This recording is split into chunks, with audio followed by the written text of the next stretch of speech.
Hi guys, it's me, Susan, day 29 of the Cancer Club. As I told you, today was my day to go get re-hooked up to chemo. So uh, here we have again another companion for the week. Franny, the fanny pack. Look how gigantic this thing is. I've decided I really don't like that. You know, she told me they used to have one that was smaller and ran on AA batteries, but now this one is C batteries, weighs a ton. It's and it sticks out there like, I don't know, like I've got 2 or 3 little baby kangaroos in my pouch. So I'm experimenting thanks to her idea. She said, you know, you can use any kind of bag that you want. It doesn't have to be the fanny pack. You could use a crossbody bag.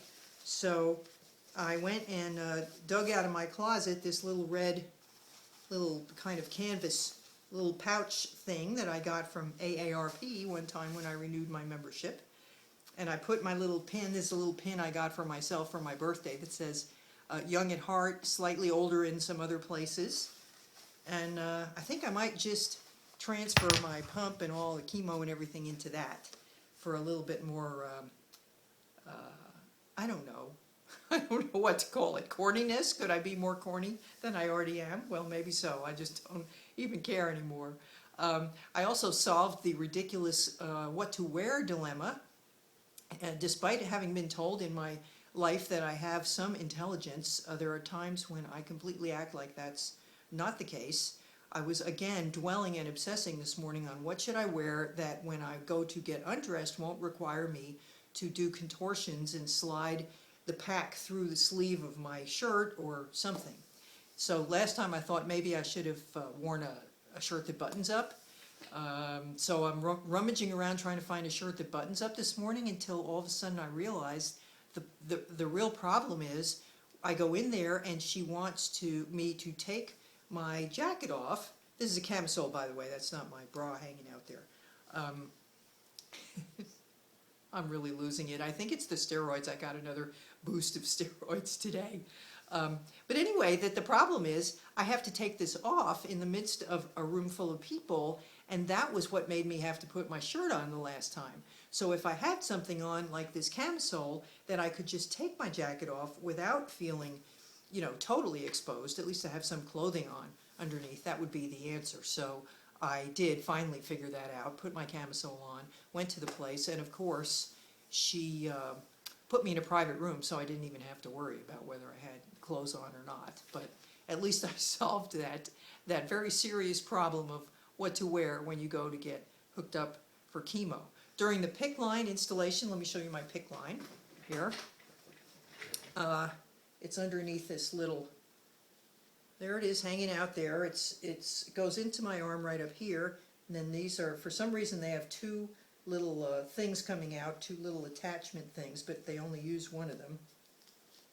So as I'm lying there on the table waiting to get that put in, the doctor says, oops, the ultrasound stopped working, and starts giving the nurse instructions on what to press on the computer to make the screen show up again. Of course, I can't get this thing back on, just a minute. Okay, so I'm like, what's going on here? Then this other machine that was moving back and forth over me as I'm lying there, it's like having a seizure. It's going, and they can't. So finally the doctor says, well, move her. They start moving me and this thing. I'm like, this is an operating room out of the 50s. This was not at all like the one I was in the first time I got my PICC line put in. And they said, well, yes, we didn't know we were going to be in here we were very busy today and all the other rooms were taken or something. So that did require me to maintain a sense of humor, which I did, pretty much. And then I started to get real tired on the way home again, and it couldn't be, it just can't be the chemo. It's just got to be maybe stress. Oh, stress. One new thing that has happened is I have developed shingles. Isn't that fun? I've had them before. They're not pleasant. I don't know how bad these are going to get. They're right on across my trunk here, right above my stomach. They're pretty little right now, but they're in a kind of classic shingle pattern, and I guess because my immune system is depressed right now, I'm more vulnerable to something like that flaring up. So they gave me a prescription for Valtrex, and I went through my please make it generic, please make it cheap thing. I haven't yet gone to the store to pick it up. The guy wants me to take it, even though, you know, with shingles I usually just ride it out and wait till they're gone, but he wants me to take it. So we'll see. If it's like $100, I'm not doing it. I'm sorry. It's just, that's too stupid. I may regret it, but we'll see. We'll see what it costs when I get there. I'll let you know tomorrow how that went. But anyway, I did start getting really tired, and I don't know if you can see, I keep reaching up here and touching the screen.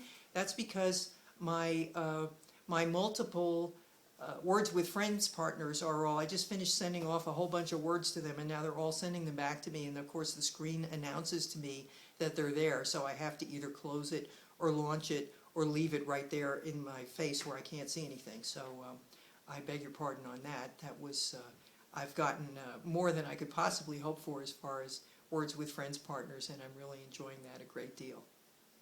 But anyway, back to the problem. I'm tired. I've been invited to a friend's house to help her decorate, and they do cooking, and it's a bunch of really great women that hang out together for the evening. I just don't think I can make it. I'm starting to crash, and here we go again, just a minute. I'm hoping this week isn't too bad, and you know, if it's like the last one, it really won't be. 92 hours, she said, which brings me to about midday on Friday when it'll stop going. Last week I felt really good Monday, Tuesday, and Wednesday, and then just started to fade a little bit on Thursday and Friday. So we'll see about that. I'm still waiting to see on the hair thing. I don't think I have any great philosophical thoughts to share with you today. I know I had some during the day, but they totally left my mind. And I'm sorry for that. I've just got so much to report on on this very busy day of medical procedures and things like that. I will tell you one thing that bothered me a little bit, and it probably shouldn't. I think I'm just getting a little paranoid. As I was leaving the chemo hookup place, the nurse called me over and said, the doctor wants to know if you can still feel the tumor. And I said, I could never feel the tumor. And I'm not really in the habit now of trying to feel the tumor because it would require me to do something that would be kind of painful and something that I don't normally do anyway.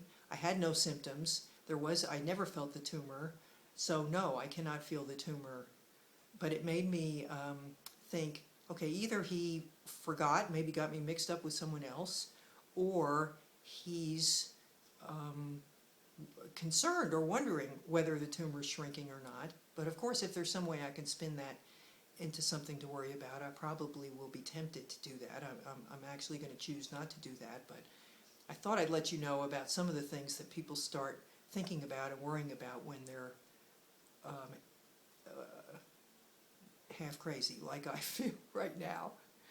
Okay, that's all I got for tonight. Sorry it was a little disjointed, as I am. I think I'm going to maybe walk Jolie around the block real quick and then hit the sack. And I thank you all for watching. And remember to live well, laugh often, and love much. I plan to do that very thing, and I will see you tomorrow in the Cancer Club. Bye now.